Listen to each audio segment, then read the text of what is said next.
commonly talked topic nowadays. I would say my 99% of the gym clients come to me saying that should we take the protein powder, should we not. I personally, like I teach yoga, Pilates, weight training, everything, but I do not believe in taking protein powders at personal level. If somebody is okay with the protein powders, they do not get bloated, they do not find any problem with taking protein, they can go ahead with that. But for my body type, I do get bloated with the protein. Now what is protein made of? It's the branched chain amino acids and L-carnitine. That's the base of the protein. So if you can find those two supplements without bloating you, which is available in a lot of pharma grade brands nowadays, so if we consume those without getting bloated, then there is no need to take the protein. Now for example, we talk so much about into diets also, protein, but remember your body needs certain amount of protein. Your body needs a well balance of protein, carbs, fats, your vitamins, your minerals, your fiber, your carbs also in the form of complex and the simple carbs. So protein is basically, we are not running marathons, or we are not lifting heavy weights like we are in a competition. According to that body types, which are basic gymming body types, and maintaining a basic health regimes, like generally going to the gym for maintenance, for maintaining your the muscle mass weight, you can get your normal amount of protein from your daily food habits as well. Whether you are a vegan of course they lack protein, so they have to take some kind of supplements. Vegetarians through their legumes, through their nuts and the seeds, and carnivores of course they do not lack protein. So I would say branched chain amino acids and the L-carnitine is one of the best supplements against protein powders, which will not lead you into a bloating. But otherwise taking proteins is absolutely safe, because when you are born, so what you are being breastfed by your mother is protein, 100% protein. That's why you grow up so fast. So protein is important, I would say. I hope I've answered your question. Dairy is highly related to intolerant food, allergic food. Nowadays people say I'm intolerant to dairy. Until and unless it is proven medically on the reports that you are intolerant to dairy, then it's a different thing. Doctor treats you in a certain way. But if we start saying I do get bloated by dairy, what time of the day, when, mixing with what food groups you are taking dairy. For example, even in the night or morning, I mix dairy with any kind of citric fruits, it's going to affect my system. So not mixing the dairy with anything wrong. Now when we say taking dairy is wrong in the night time, I would say no. Ayurveda is the base of medicine. It's a form of medicine, it's a form of science. They give their every single medicine based with milk, based with ghee, based with other forms of dairy. Another form is yogurt that carries a lot of probiotic that we focus on, probiotic. So taking dairy with the right amount of food groups, when you are taking it, of course, nighttime, see, dairy also has certain amount of digestion time. So if you take it at least 3 to 4 hours, or maybe say minimum 3 hours before going to bed, it's fine, and in an adequate amount. So when it comes to dairy, when it comes to proteins, when it comes to fats, when it comes to carbs, if you take anything more than your vitals, like your height, weight, your age, and what are your target goals in terms of fitness, if you take more than that, definitely anything can affect you. Even a fruit can affect you in that sense. Sorry. We should not mix up the citric fruits with any form of dairy. That will definitely cause an enzyme imbalance into your body. It's very controversial, I would say, and thank you for bringing it up, because I have it in my points, but because of the lack of time, and when you start talking you miss out on certain bullet points, I get a lot of people who say I believe, or I have done intermittent fasting in past and it worked on me, but was it sustainable, and were you doing it with a consistency? That was very important. For example, intermittent fasting, people say I follow it because usually it is said fasting is a medicine. Every religion follows fasting in their culture, like we have Ramadan period. In Hindu culture also we have certain, in the Christianity we have certain amount of fasting. So fasting is very good. It's a medicine for the body, but if it is used in the right way, right consistency. When I say consistency means not today I have practiced intermittent for say I woke up at 9 o'clock and I slept at with my last meal at 9, for example. I had my last meal at 9, I slept at 11. My number of hours, for example, was 10. Tomorrow it's going to be 11, then it's going to be 12. So there is not right amount that I can put forward to that particular person that this is the right amount of intermittent fasting. It is about what suits your body type.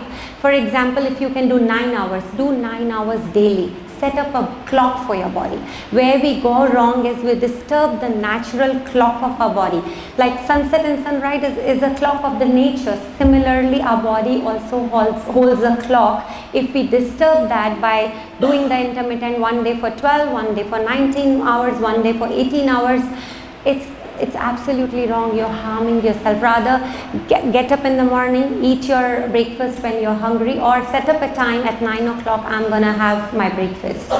If it suits you, your body type, for example, intermittent can suit you. You missing your breakfast would be fine for you. But for me, if you ask me, if I have to miss my breakfast, I'll go energyless. And I do not believe. So it's a personal factor, I would say. And I'm sure if somebody wants to comment on that, it's a personal choice that you make, that whether you want to go for fasting, skipping your meals, skipping your breakfast, even skipping or eating before sunset. It is a personal choice. But think about something which is more sustainable. Can you stay hungry for 18 hours every single day? No. And that means if you cannot stay hungry for 18 hours, today you don't eat for 18 hours, then tomorrow you will eat after 12 hours. So you've already disturbed the clock of the body. So we have actually misunderstood the concept of intermittent fasting. It was used by the people in the old ages when they didn't have lights, when they didn't have any facilities to store the food in the fridges like how we have nowadays. So they used to finish everything between sunset and sunrise. But now we do as per our comfortability, as per the trend, as per the fashion. But remember, fasting is a medicine. That's why we all go to these retreat programs where we detox, we go on fast, we do certain enemas, wet packs, go on clean diets. We come back with a complete clean body. So it does work, but if it is done in the right way and as per what suits your body. That's very, very important. I hope I have answered your question. Anything else? Yeah.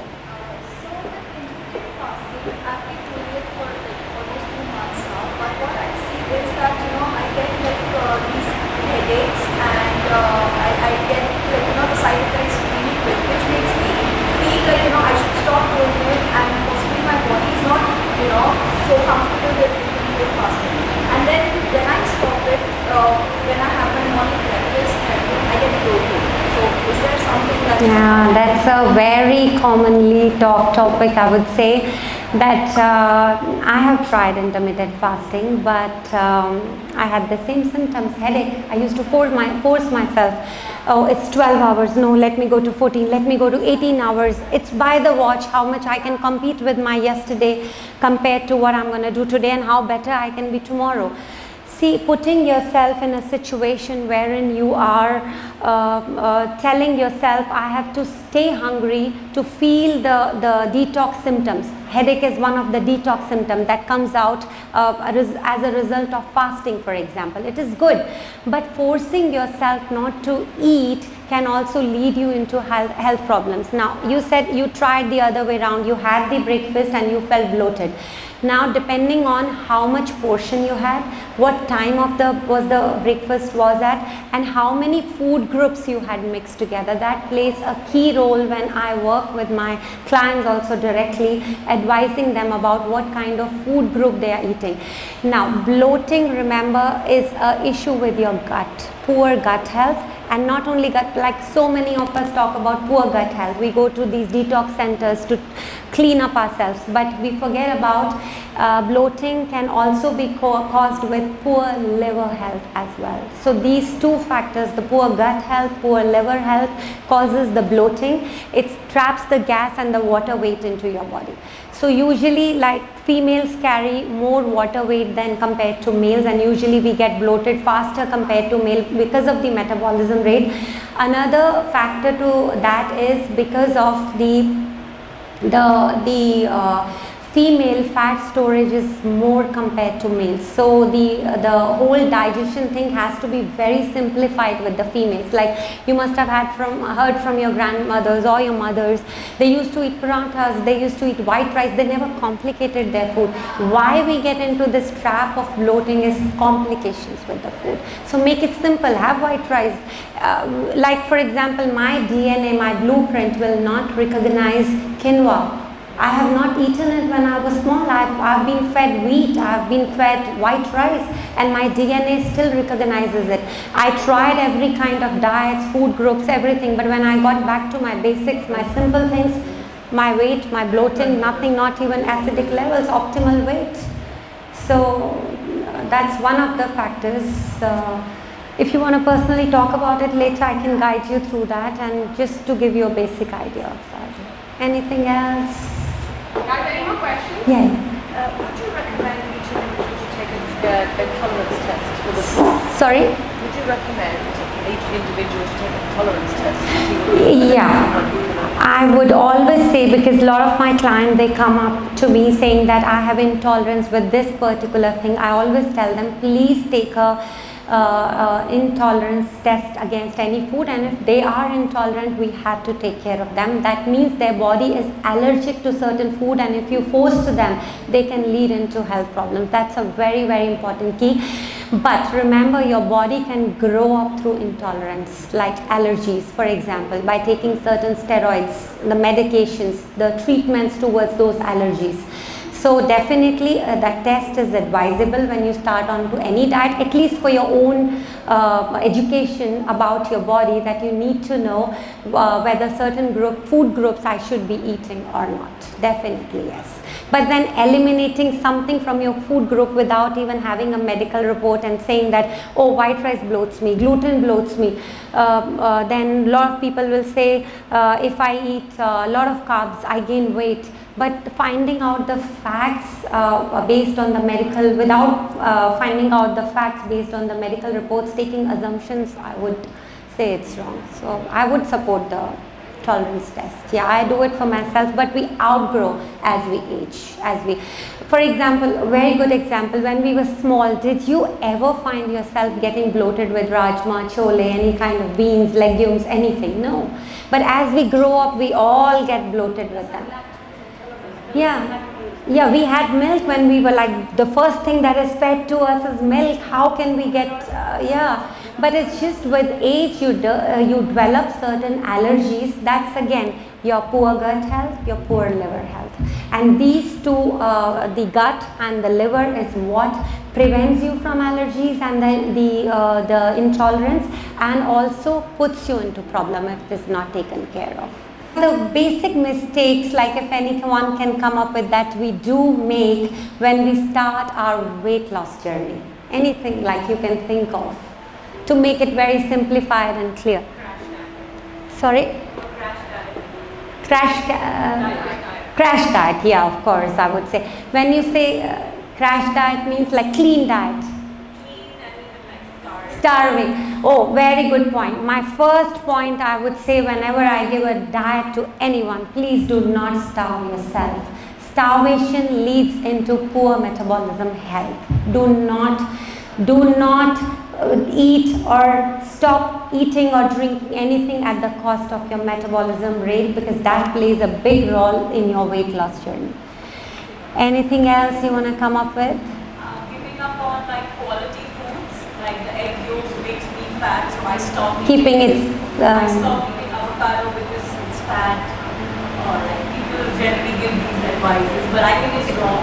It's Keeping it more simple, eating everything is the key. If you, as far as you are not, that's how what she said, that if you are not intolerant to certain thing and you find out medically, then of course you can rule out, I'm not going to have that. But keeping it simple in the right amount. For example, if I leave egg yolk, for example, and I say I'm eating 4 eggs. Now I'm not thinking of I'm eating 4 egg white, which can again bloat me and cause fat gain problem with my body, weight gain problem. So rather I would have only 1 egg and including everything into my diet. But yes, certain part of the food that has been proven by science, but remember science also works on the things that have been, it's an industry I would say that makes money. So a lot of every single information on the social media is not right. Okay, again then what I would like to quickly tell you about the common mistakes that people come up with when they go through their weight loss journey is they aim at the weight loss. Please always aim at fat loss, not weight loss. In inches how much you're shrinking, that is more important than what you're seeing on your machine, especially being a female. No, but you did it. So do not lose your bone mass and your muscle mass weight. It's very, very important. Looking lean is not the key. Being healthy is the key. Very, very important. Then second thing, Anjali already said, starvation. Please do not go into that, whether it's intermittent, I would say. Do it what suits your body. Do not force yourself into any diet, any crash things wherein you lead into starvation. Staying hungry is not the key to losing fat. And Neetaji, I think you would support that statement a lot. Staying hungry doesn't lead you to fat loss. You've eaten everything and you've still lost weight, right? Okay, then another thing is fasting. Nowadays in your weight loss journey, how people are doing it, again, not doing it in a trendy way. Do it in a medicinal way. If you want to fast for 24 hours. I would 100% support it. I fast at least 3 times in a span of say 3 to 4 months. I fast and clean up my body. That's why we all end up going to jindals, vana, detoxifying our body, cleaning up your body, going on different kind of regimes like do not eat at this time, eat at this time. So it is important. Fasting is important, but in a right way. Another thing is sleep deprivation. If you really want to lose weight, please start sleeping on time. Stop scrolling on social media. For sure, there is no end. There is no end to scrolling on anything. It is just like you can watch 10 reels. Still you will be like, I need to find that one that will satisfy me through that neuro excitement, oh wow, this is the best one. Stop doing that. 1 hour before your sleeping time, your light thing, any exposure to the light should be stopped. That is why sun sets naturally, and after sunset, why do we feel we have to go and sleep? Because it's your body's natural phenomenon that you have to sleep when it gets darker. So light should be off, not even on your phone. Sun has gone down, you need to shut down your phone as well when you're getting into the bed. So stop scrolling on social media for sure. Another thing, very important thing is cardio. We focus so much on cardio. Please don't do that mistake. Yes, walking is more sustainable. Doing cardio is more sustainable. Not overdoing it when you're working on your health.